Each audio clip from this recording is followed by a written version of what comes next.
Hope your work week is off to a good start. You're watching the Daily Report for this Monday, October 18th here in Korea. COVID-19 related social restrictions have been extended to the end of this month, albeit with a few relaxations for those fully inoculated. We have more on this in the course of our program today. We start now with the pandemic updates with our Kwon So-ah. So I understand there's been a decline in daily cases here in the country. Right, Sunny, we're now in the low 1,000s as we're seeing the lowest number in 103 days. So let's take a closer look here. 1,050 cases were tallied as of 12 a.m. this Monday. And with that, domestic transmissions have dropped to 1,030 with 20 cases from abroad. And with that, the average number of daily domestic transmissions in the past week stands at around 1,500. And as you can see, in the past days, we have been going down here, and also no more 2,000s in the past week. Let's move over to the Monday figures. As you can see, a few weeks ago we had over 2,300 infections, so we are seeing a significant decline in the past weeks. Now, as of this Monday, 77% of the nation's domestic transmissions occurred in the capital region, with a little less than 23% outside the metropolitan area. So let's take a closer look at our map here. Both Seoul and Gyeonggi-do province have dropped to the 385 cases in Incheon. Meanwhile, there are quite a lot of blue spots now, so places in the country that have single-digit figures in daily infections. With that, Korea has accumulated 343,445 infections with 8 additional fatalities. The death toll stands at 2,668. Let's move over to our vaccination updates. 40.4 million people in the nation have received at least one dose of COVID-19 vaccine, with a little less than 33.2 million fully vaccinated, which is 64.6%. Let's also move on to our next map here, which shows us the level of social distancing measures, which will, starting this Monday, remain at level 4 in the capital region and level 3 in most other places for 2 extended weeks. But there will be some adjustments, including regarding the cap of social distancing, of social gatherings, that is. We will have details in a bit on that. But first, let's take a look at the global figures here. 241.4 million people have been infected with the virus so far, with an additional roughly 301,000 cases reported in the past 24 hours as of noon Korea time. For a closer look at some specific countries here, big concern here in Russia, which is approaching the 8 million mark and has been seeing record after record in recent days, with around 1,000 daily fatalities. And those are the general updates I have for now, but I'll see you again in a bit. Sunny? All right, so thank you for now. Right, now starting on this Monday, Korea has in place what authorities are hoping will be the last set of tough social restrictions before a gradual transition into normality. I have Kim Yeon-sung here in the studio now to tell us more about that. Yeon-sung, welcome. Thank you for having me. Right then, let's start with the gist of the latest guidelines as briefly mentioned by our So-ah earlier on. Well, I want to start with the good news. More people can gather under these new rules, and they don't have to worry whether it's before or after 6 p.m. anymore. For the last 2 weeks of October, the capital region will continue to remain under level 4, the highest of the social distancing scheme. But now under this level, up to 8 people, including at least 4 who are fully vaccinated, can gather. There will be no changes to the operating hours of restaurants and cafes, which still have to close at 10 p.m. unless they're in regions outside the capital. In non-capital regions under level 3, up to 10 people can gather, with at least 6 fully vaccinated party members. Right, Yeon-sung, and speaking about vaccination, let's revisit our vaccination rates, which again So-ah mentioned earlier. Right. As So-ah mentioned earlier, almost 65% of the population have been fully vaccinated. Now, health authorities are moving on to new demographics. Well, for example, people who are age 16 or 17. More than 55% of those in that age group have reserved their jabs. Those younger, who are between the ages 12 to 15, can also start reserving their Pfizer shots today, which they will get in November. Vaccinations for pregnant women will also start today. More than 2,500 women have signed up for their shots. You know, there has been a lot of misinformation floating around on social media, with many casting doubts over the safety of COVID-19 vaccinations for pregnant women. But contrary to rumors, studies have shown that the vaccines do not affect male or female fertility and do not increase the risk of miscarriages. Right, that is comforting to know, of course. Now, Janssen, what about booster shots? How are they coming along here in the country? Well, for booster shots, so far 380,000 people have signed up for their shots. But the ones who also need to be considered as a priority group are those who got the Johnson & Johnson shots earlier this year. I'm sure you remember.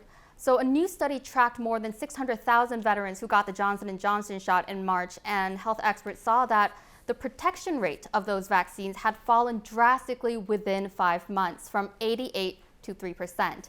You know, one of the main draws of the Johnson & Johnson vaccine was that unlike Pfizer or Moderna, it was a one-shot deal.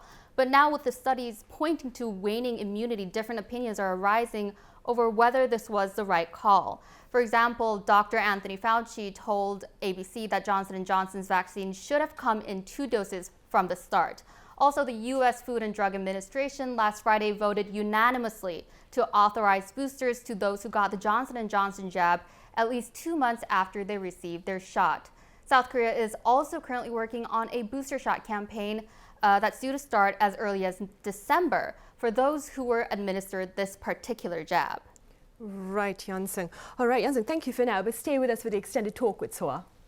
Right, and staying with protection efforts here in the country and elsewhere, I have Soa back at the desk to tell us about efforts by countries elsewhere with regard to boosting their vaccination numbers. Right, Soa, what do you have for us? Right, Sunny. So we're going to talk about the U.S. first, where it's not a lack of vaccines, but a lack of vaccine participation that the country is dealing with, which is the reason why it has been expanding vaccine mandates that has recently been credited for the increase in vaccinations, but also has led to more protests against those vaccinations. Almost 1,000 anti-vaccine protesters took to New York's Times Square for what they called a freedom rally on Saturday, demanding freedom from vaccinations, which they claim can cause injury and death.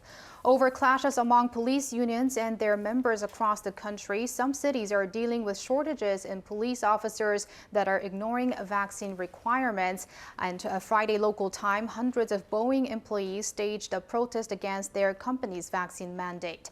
Now, vaccine mandates for federal government employees and businesses with more than 100 workers require them to fully get inoculated or submit weekly COVID-19 negative test results.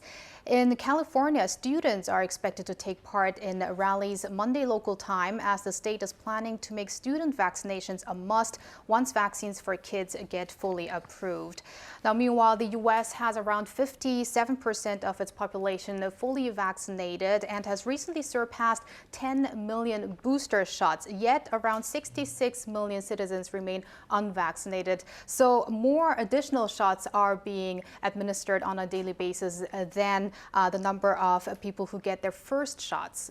I see. Meanwhile, going back to the protests in the countries against vaccine mandates, I understand Italians are also taking to the streets, Soa. Right, Sunny, we did touch upon this a little bit on Friday last week, as Italy on Friday implemented what's seen as the toughest vaccine pass in Europe. Now, with that, demonstrations erupted on Friday and continued throughout the weekend with thousands of protesters on the streets as well as ports across the nation. Now, the new pass requires workers to provide proof of either vaccination, negative test results, or recovery from a natural infection before entering their workplace. No green pass, no discrimination is what the protesters shouted and had on their pickets. Over 85% of Italians aged 12 and above have received at least 1 dose, but some 3 million of Italy's workforce remains unvaccinated. Right now, so also meanwhile in Malaysia, I understand authorities there are seeking to inoculate almost 100% of their adult population. Tell us more about that. Sure, Sunny. So Malaysia has already more than 91% of its adult population fully vaccinated. But officials there are looking for ways to increase that rate, even if it would make the life of unvaccinated people quite tough. So Malaysia's health minister that is, said on Saturday local time, the government will make the lives of people difficult if they have no valid grounds to refuse vaccinations, such as health-related reasons. He said that unvaccinated may not be able to dine at restaurants or go to shopping centers, adding that although Malaysia is unlikely to make vaccination mandatory at the national level, it is looking into enforcing so-called sectoral mandates that could affect the education sector and public sector, with vaccine mandates for teachers and civil workers starting in November, and with those also possibly later expanded into the private sector. Right, I see. Meanwhile, going back on the local front, as Yunsung mentioned earlier, those aged between 12 and 15 here in the country can register for their COVID-19 vaccines starting on this Monday. Now, for more on the efficacy and safety of these vaccinations for the young, I turn back to Yunsung. Could you tell us a bit about the research findings by researchers, that is, outside of the country with regard to vaccinations for children? Well, for Pfizer and BioNTech vaccines, they have been given the green light because over and over multiple studies have been showing that they are effective and safe to administer to adolescents. So US and Canadian regulators were the first to approve Pfizer vaccine shots to teenagers. Many European countries, including Denmark, Spain, and France, have followed suit and are currently moving at different speeds to administer vaccines to this age group. Moderna, however, they harbor some safety concerns. 4 Nordic countries, including Finland, Sweden, Denmark, and Norway, had officially pulled their brakes on administering Moderna shots to younger age groups, primarily under the age of 30. Their decision was mainly triggered by concerns of heightened risk of myocarditis, which is a rare inflammatory heart condition. A European Medicines Agency's Safety Committee said that inflammatory heart condition has been more prevalent among younger men who took Moderna's vaccine. And the U.S. Food and Drug Administration, in response, has delayed administering Moderna doses for adolescents as well. But the jury is still out whether the benefits of administering the vaccine outweigh the risks. Right, I see. Meanwhile, back here in the country, Soa, with a new group of people, that is pregnant women and those aged 15 and 16, that is, and 17, likely starting their vaccinations today. Can we expect a rate of perhaps 80% of the population being fully inoculated by the end of this year then?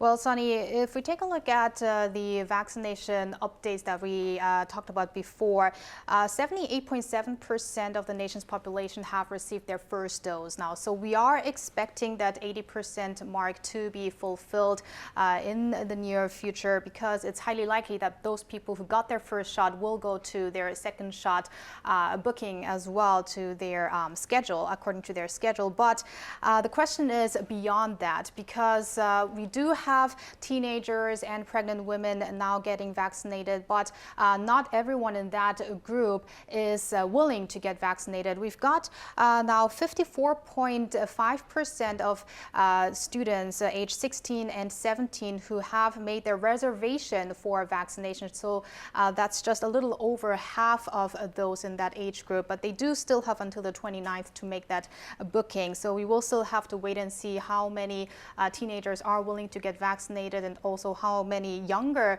adolescents are willing to get vaccinated. Also, when it comes to pregnant women, while pregnant women have been getting their flu shots earlier, some of them are not sure at this point if COVID-19 vaccination is safe enough, although many experts do say that the benefits outweigh the risks. But what's really important is the people, the regular citizens aged up until 49, those who could have made their vaccination reservations before and have not done so, but can still make their reservations now. That percentage just stands at between 5 and 6% the last time I checked. So it's that population that really will see whether we will reach that beyond 80% goal in vaccinating the nation's people. Right. All right. So as always, thank you very much for that. I'll see you back on Tuesday. And Yunsung, thank you for that. I'll see you on Tuesday as well. Thank you.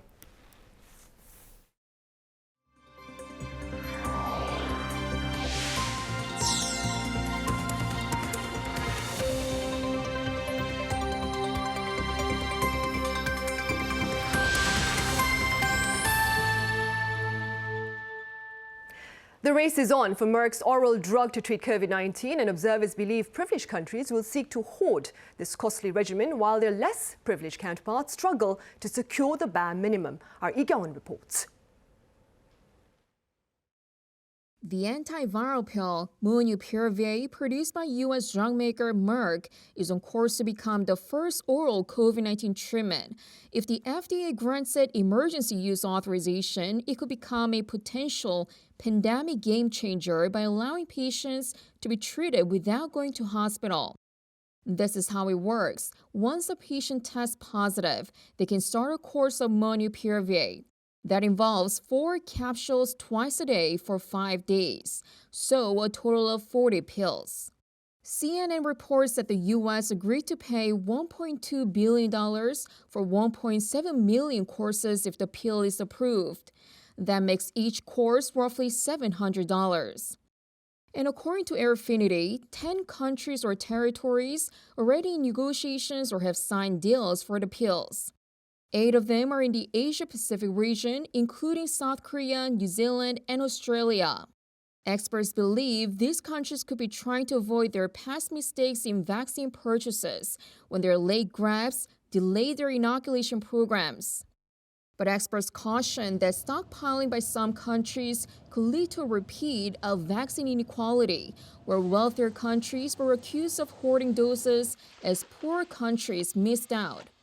The nonprofit Doctors Without Borders emphasized that the treatment is a potentially life-saving cure in areas where many are unvaccinated. And they call for a patent waiver so that it can be produced all across the world. The raw materials are found to cost roughly $18 per course. Earlier in the pandemic, patent waivers for vaccines were rejected by a small number of governments. 이경은, Arirang News. Top nuclear envoys from South Korea and the US are poised to meet in Washington Monday local time to discuss North Korea-related matters. No Gyu-dok and his American counterpart Sung Kim will address Pyongyang's recent missile launches and the possible resumption of talks with the regime. During talks roughly 2 weeks ago in Jakarta, No and Kim also touched upon humanitarian assistance to North Korea. Now tomorrow, that is Tuesday, No will partake in expanded talks with his US and Japanese counterparts.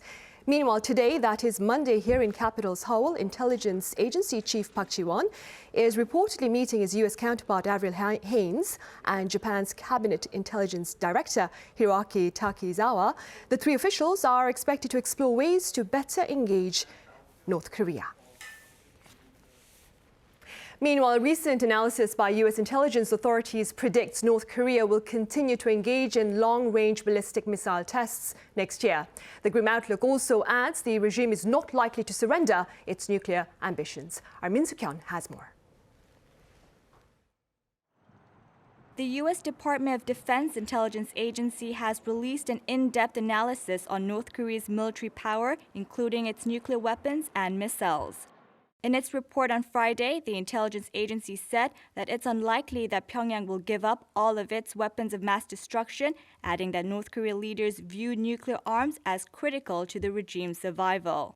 It also warned that Pyongyang may resume long-range ballistic missile tests next year, as it will probably focus on training and improving its missile forces. This includes improving its solid-fuel ballistic missiles, which can be prepared for launch faster than missiles using liquid fuel. The Defense Intelligence Agency believes that the ultimate goal of North Korea is integrating a nuclear weapon with a ballistic missile and enabling that nuclear-armed missile to operate reliably. However, the specific basis for the report's assumptions has not been clearly disclosed. Meanwhile, Joseph Detrani, the former special envoy for negotiations with Pyongyang, also commented on North Korea's nuclear weapons. He said there is appropriate concern that other nation-states will try to acquire nuclear weapons mainly for deterrence purposes. If North Korea is permitted to retain its nuclear weapons, South Korea, Japan, and others in the region may decide to own them as well, despite U.S. nuclear deterrence commitments. Detrani stressed that if the world wants to ensure that other countries do not pursue their own nuclear weapons programs, 2 conditions must be met: ensuring that Iran doesn't acquire a nuclear weapon and that North Korea denuclearizes completely and verifiably. Min Soo-kyun, Arirang News. Japan's new Prime Minister says the planned release of Fukushima wastewater cannot be further delayed. Fumio Kishida's remarks come amid much regional concerns. Our Kim Yo-san has more. Japanese Prime Minister Fumio Kishida has reiterated the planned mass disposal of wastewater stored at the tsunami-ranked Fukushima Daiichi nuclear plant cannot be delayed any further. During his first visit to the facility since taking office early this month, Kishida stressed his government will further exert efforts to reassure local residents about the technical safety of the disposal project. The Japanese government and TEPCO, the operator of the plant, have announced plans to begin releasing the water into the Pacific Ocean from the spring of 2023, a project they say will be carried out over decades. The plan has faced fierce opposition from fishermen, local residents, as well as neighboring countries like South Korea and China. Against this backdrop, the head of the International Atomic Energy Agency has vowed to hold close consultations with South Korea and other countries in regards to Tokyo's plan. South Korea's foreign ministry says such a pledge was made during the IAEA chiefs meeting with Seoul's Deputy Foreign Minister for Multilateral Affairs, Ham Sang-uk. The ministry explained that Ham expressed Seoul's concerns, calling on the UN nuclear watchdog to play a constructive role to try and resolve the issue. Kim Yo-san, Arirang News. Meanwhile, the government here has yet to decide on its joining of a free trade deal with 11 nations in the Asia-Pacific region, including Japan and Australia. Finance Minister Hong Nam-gi says the decision will be disclosed next Monday during a relevant meeting, as the decision itself requires reviews from multiple ministries, including those of trade and agriculture. According to Hong, there are still areas in need of adjustments, while some related fine-tuning has already been done over the past 2 years.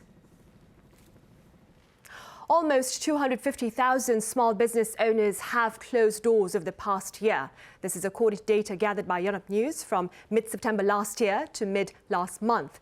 Among these individuals, over 40,000 had employees, while the rest, that would be some 206,000, worked alone. Pundits say the pandemic alone is not to blame for this reality, but a host of social phenomena, including the growing shift to non-face-to-face commercial transactions. Neighboring China has recorded a tangible slowdown in its economic growth. Findings for the third quarter show an expansion of below 5%. Kim Sung-min has more. It's been largely expected. China's economic growth slowed in the third quarter, taking a hit from both internal and external factors. According to China's National Bureau of Statistics on Monday, the world's second-largest economy expanded by 4.9% on-year in the past 3 months. That's well down on the staggering 18.3% on-year jump in the first quarter and around 8% growth in the second quarter. But such a drop is not surprising. China has been suffering a downturn in the real estate market amid Evergrande's debt crisis and has also seen nationwide power outages. Surging prices of raw materials globally also added to the list of worries. Based on these factors, Reuters had forecast China's Q3 GDP to grow 5.2% and Bloomberg 5%. Earlier, global institutes also cut their 2021 economic forecast for the country.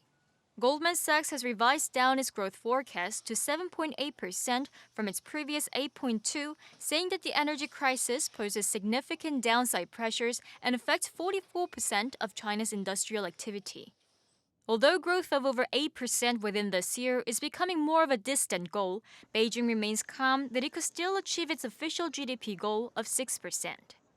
Kim Sung-min, Arirang News. And Chinese President Xi Jinping has shared specific goals of the country's campaign toward common prosperity. Now, this past weekend, that would be on Saturday, the Cui Wushu Journal, a publication by the ruling Communist Party, unveiled parts of Xi Jinping's speech during the August meeting of the Central Committee for Financial and Economic Affairs.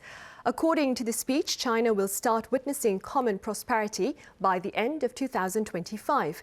Xi Jinping also stressed that China would improve housing supplies and reduce the quality gap in medical infrastructure between cities and agricultural areas by the year 2035.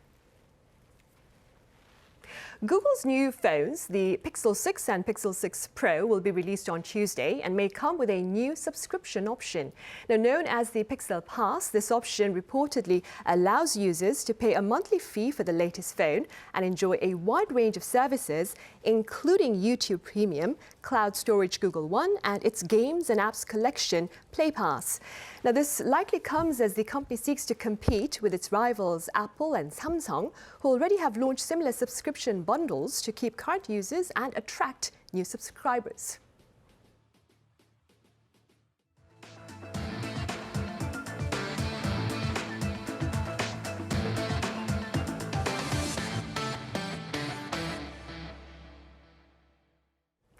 Squid Game has reignited interest in Korea's Dalgona challenge. And for more on this brittle candy itself, our Chun Song-cho is out on location. Song-cho, welcome. Good afternoon, Sunny.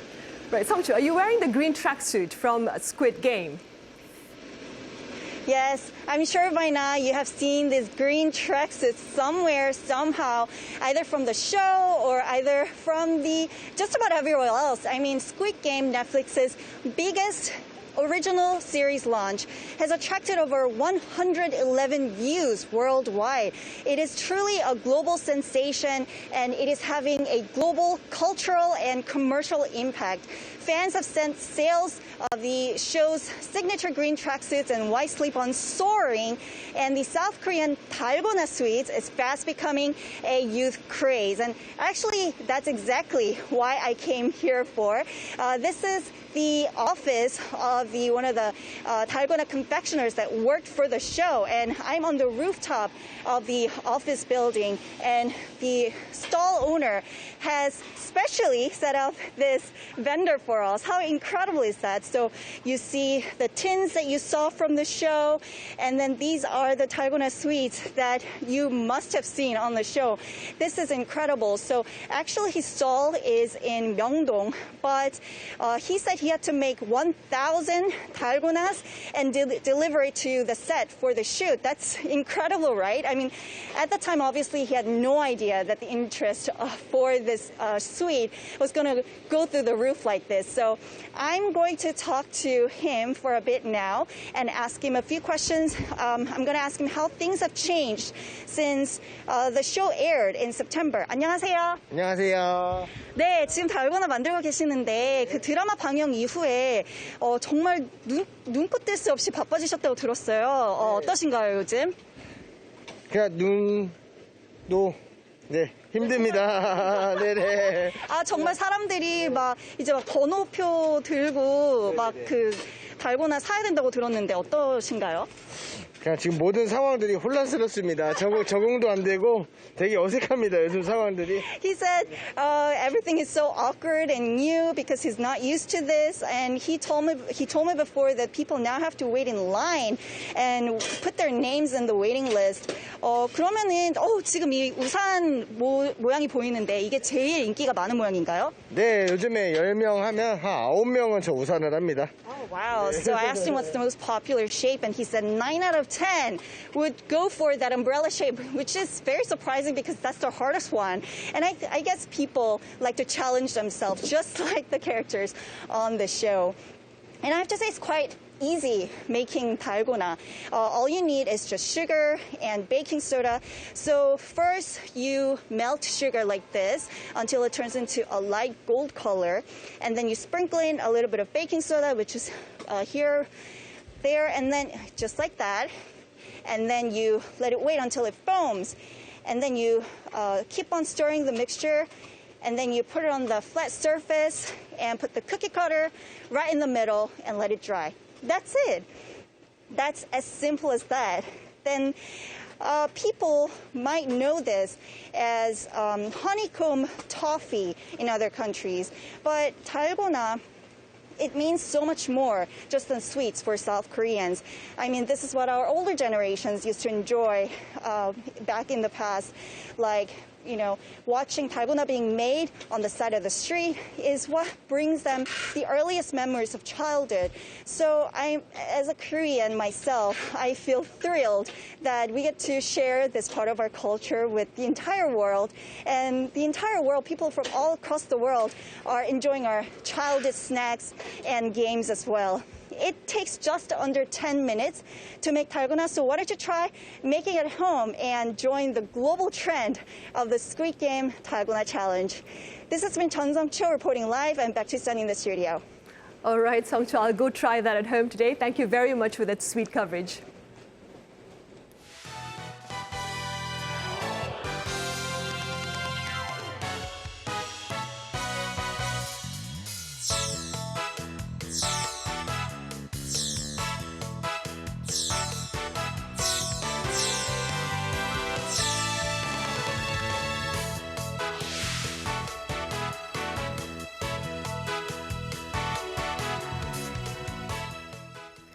Efforts to exit the pandemic are gathering momentum, especially in light of a steady fall in daily infections here. Authorities believe Korea's transition into a new normal will begin at the start of November. And for more on that, I have Professor Kim Moon-gyu from Yonsei University. As always, it's a pleasure to have you here, Professor Kim. Good afternoon.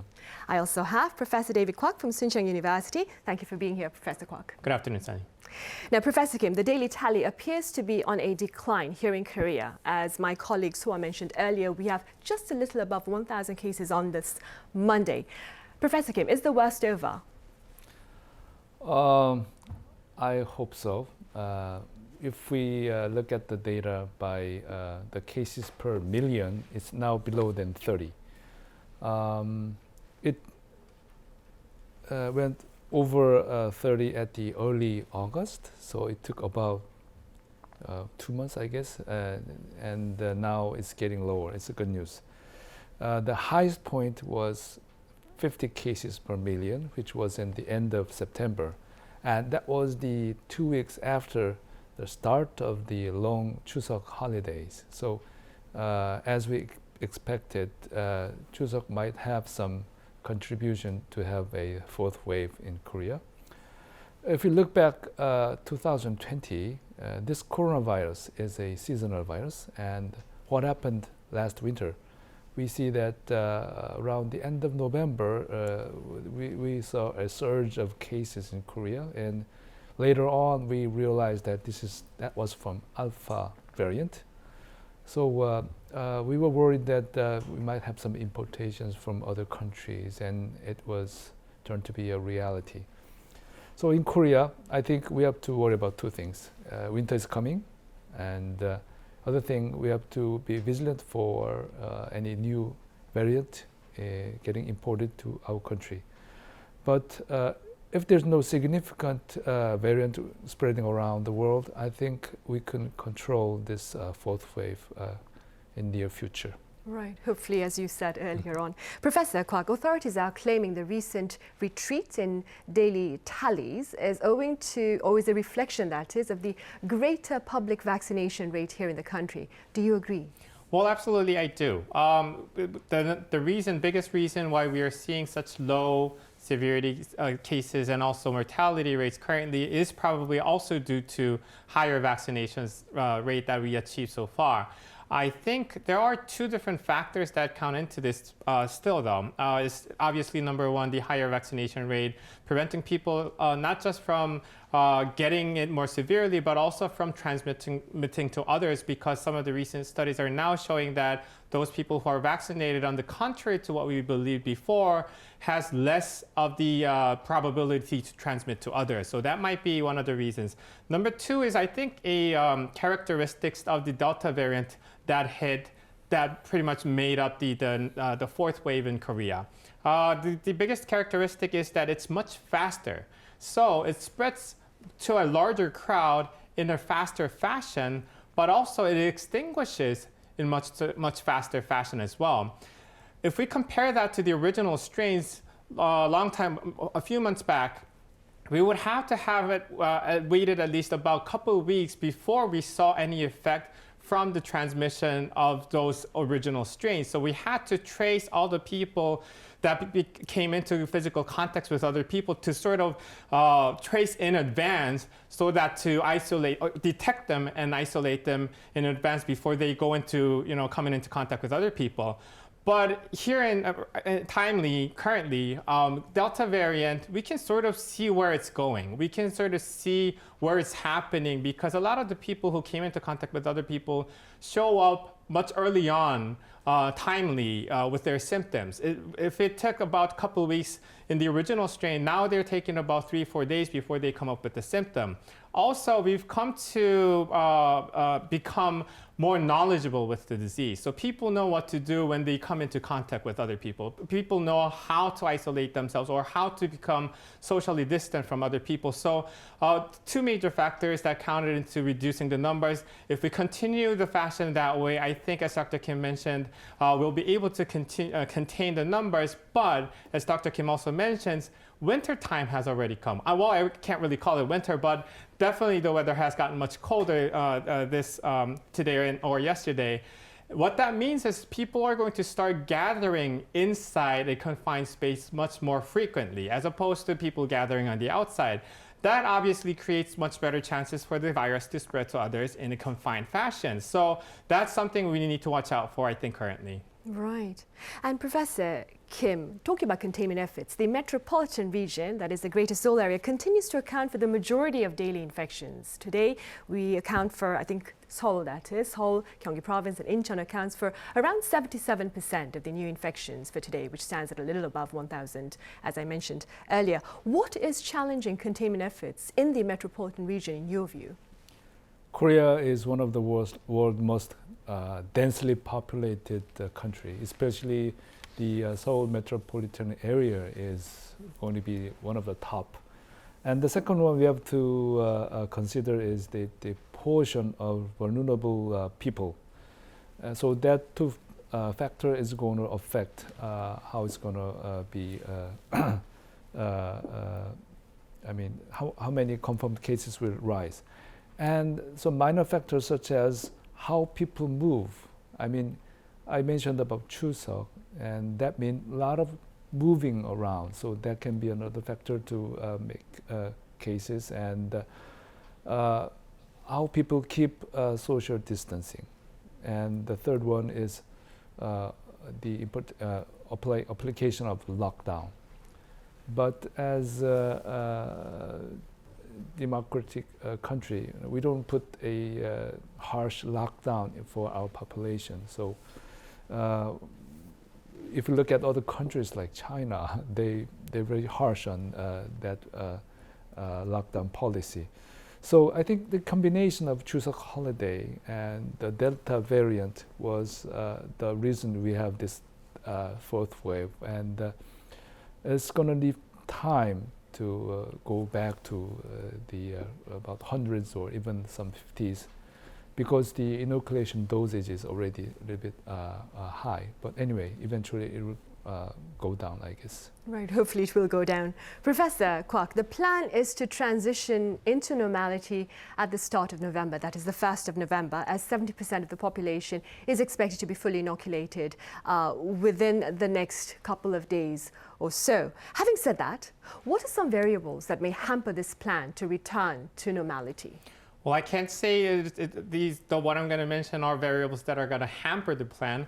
But some of the things that we need to take into consideration is inoculation rate among the younger generations. As Kwon-Soa mentioned previously, the current registration by the people among ages group 12 to 18 are quite lower than what we've seen from much older generations. And then it was quite expected, because obviously the parents of those children would be more worried than for themselves considering inoculating to their children.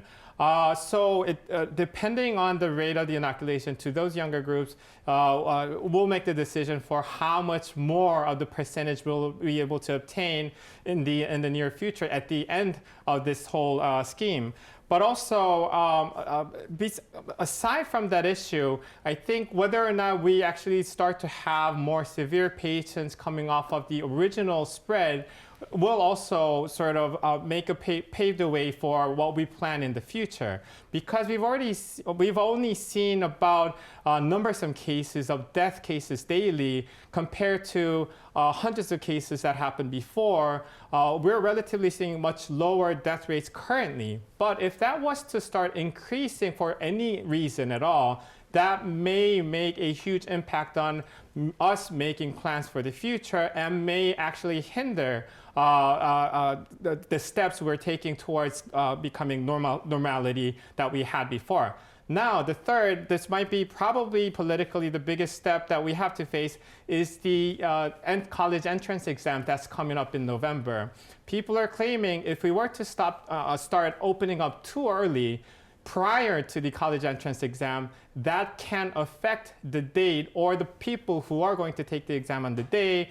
And because it's a major event in the country, that may also hinder the plans that we're making differently. So some of the factors that the government will probably and obviously will take into consideration before making any plans for easier restrictions that we see in the future. Right. Well, that upcoming test is indeed very important, because static cafes, that is, even here in the capital region, will open until midnight for those students who are studying for that test, of course.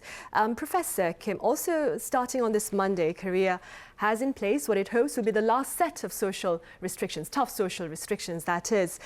Do you see these latest restrictions, guidelines, as perhaps serving as a litmus test of sorts to see whether or not the country is ready for a gradual return to a new normal in the future, in the near future?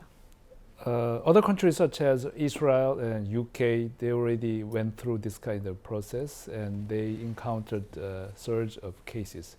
And if I mention one more country, that will be Singapore. And they say they're going to continue that policy. They're going to give up that zero corona policy. And if we sum up those experiences, we might have to maintain this kind of quarantine measure somehow until the college entrance test, as Professor Kwok mentioned. But after that, it's going to be a big challenge. Are we going to follow those countries that I mentioned, or are we going to have our Korean way to ease our quarantine measures? But anyway, we have to ease this social distancing somehow. So the speed of the decline might not be that fast as we expect, or even we might have some increase in some cases because we're facing a winter season. Right. And Professor Kwok, with regard to social gatherings, as we mentioned earlier, authorities have allowed for a greater number of people to gather, provided the party includes fully inoculated individuals. Now, given the cold weather, as you mentioned, and given the tendency of people to gather indoors, what are your thoughts on this allowance? My personal take on this, really, frankly speaking, I don't think there's going to be much change made by the changes in the numbers that are allowed to gather, because relatively speaking, it's a relatively low increments of number that they're increasing or easing in a sense for the people to gather. And they're still requiring at least half of the gathering to be fully inoculated. That's really not much of a big difference from what we had before during the strictest social distancing guideline we had. So I don't think it's going to really change the fashion of the pandemic that we are currently facing, because people who did abide by the guidelines still would abide by it. People who make their own ways to go around it will still try to do that. I think the most important part, or the most important point that the government is trying to make, is that we need to have at least half of the people fully inoculated to come into place. So we need to remember that, number one. But also at the same time, they're making a little bit of changes to the time length of how late we can meet until. And there have been much discussion or controversy whether or not that should be that way, because people are still gathering during the daytime as much as they would have done in the night, and only increasing the time how much they can gather at night really does not make that much of a difference if they make 2 hours extra time to allow for the people. I'm pretty sure by allowing only 2 hours less currently would have still limited those people who would have gotten together at nighttime.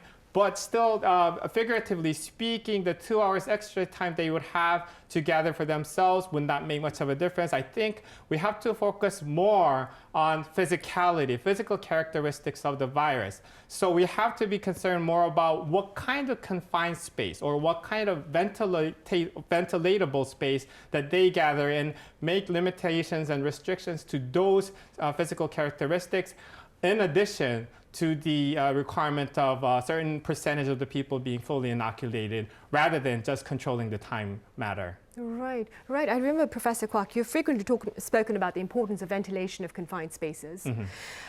Professor Kim, so starting on this Monday again, our vaccinations for teenagers aged 16 and 17, we'll get to them in a minute. But first, we also have pregnant women who start their vaccinations today. Could you tell us a bit more now about the efficacy and safety of COVID-19 vaccines for expecting mothers?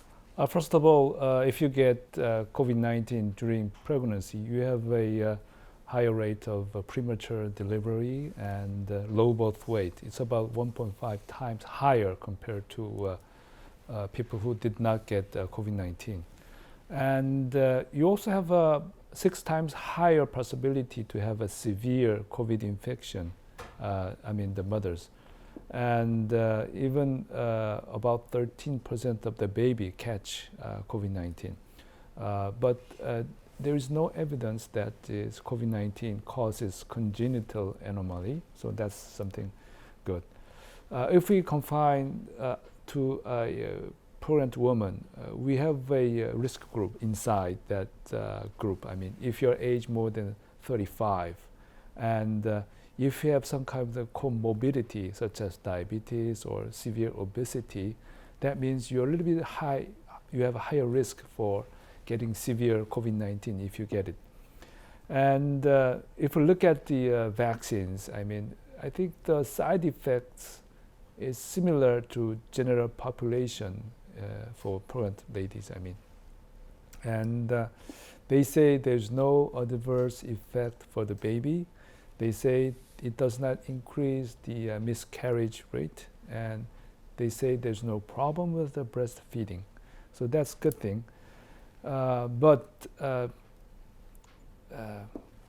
if we divide the pregnancy period to 3, the first trimester is very sensitive time, and some countries do not recommend that vaccination at the first trimester. And I think most of the doctors in Korea, they're not going to push this vaccination for pregnant ladies. And we need to accumulate more data for these ladies, and if we have enough evidence that we can say, okay, you have to get this one because this is more beneficial than harmful. So it's going to take some time, I think. Yeah. Right, so we need more data then. Yep. Professor Kwak, for those expecting mothers who do decide to get their COVID-19 vaccines, what are some precautions prior to the vaccination and perhaps after inoculation? Well, Dr. Kim pretty much laid out the basics and the logistics of what we should face in pregnant mothers. As Dr. Kim mentioned, there were limited studies that showed no higher side effects in pregnant mothers who are less than 20 weeks into their gestation. But still, being sensitive as they are in their first trimester, the first trimester pregnant mothers, and also pregnant mothers having a certain underlying diseases such as diabetes or currently being medicated for, should consult their doctors before receiving the jabs and have a full knowledge of what they're going into before receiving the shot. It still does not mean that they are at higher risk of getting any side effects from the vaccine, because up until now, the studies have shown that there were no higher risk. But still, we are still being most conservative in recommending pregnant mothers to do so. But also afterwards, vaccines, as Dr. Kim also mentioned, pregnant mothers or breastfeeding mothers, they are clearly at higher risk of having severe disease and mortality rates if they were infected with COVID-19 compared to other regular populations. So it is still much more beneficial for the pregnant mothers to receive vaccines. So let's remind ourselves, it's still important to receive it, but before receiving the jabs, they should consult their talk to their doctors and be fully knowledgeable about what they're receiving. Right. Now, Professor Kim, earlier on you spoke about how post-inoculation symptoms for pregnant women were just like those experienced by their non-pregnant counterparts.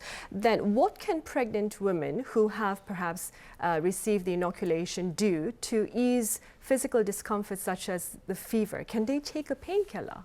Well, there was a report from JAMA that included more than 7,000 pregnant ladies, and they checked for the side effects.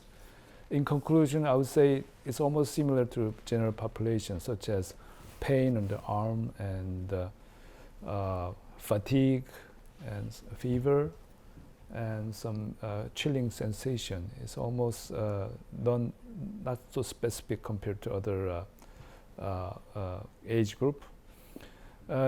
Generally speaking, we are very cautious when we get pregnant. You don't try to take medication. You try to stay without medication as far as you can. But medically, there are categories of drugs. There's A, B, C, and X. So if it belongs to A, that means it's kind of safe. If it belongs to X, it's prohibited. And I would say that one drug named acetaminophen, it has another name, Tylenol, that belongs to category A, so it's relatively safe for pregnant women to take that medication. I see. But every time you don't know what to do, you have to ask your doctor, and that's the wise way of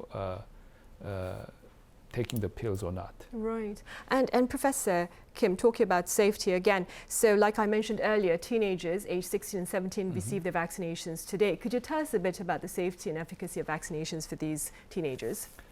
Pfizer is the only shot that was approved above 16. And Moderna, AstraZeneca, Janssen, they all approved for age more than 18. So side effects, until now, side effects happening in children is almost similar to adults. There's no difference. And if you're allergic, you don't have to take it. You have to be cautious. Well, as I work in an emergency department, I say that if you are expecting a big exam, try not to get so tired. I mean, if you're going to have vaccination, you better take some time of rest and then take the vaccination, because if your condition is poor, the side effects of this vaccination is going to be amplified. And if you have underlying health conditions such as heart problems or cancer or whatever, you have to be careful. And all of these situations should be discussed with your own physician. And the last thing I want to mention is the myocarditis, and it happens after the second shot, about within 7 days after the second shot. If you have chest pain, then you might have a chance for getting myocarditis. But chest pain is not the only symptom of it. You might feel fatigue. You might feel shortness of breathing. So if you have this kind of problem within 7 days after the second shot, that's the sign you have to see the doctor. Right, so shortness in breath, chest pain and fatigue. Yep. I see. All right, Professor Kim, as always, thank you very much for your insights. And Professor Kwak, thank you for being with us today. Thank you. Right, well, that is all the time we have for this edition of the Daily Report. Do seek to join efforts to ensure a safe return to normality. Thank you for watching.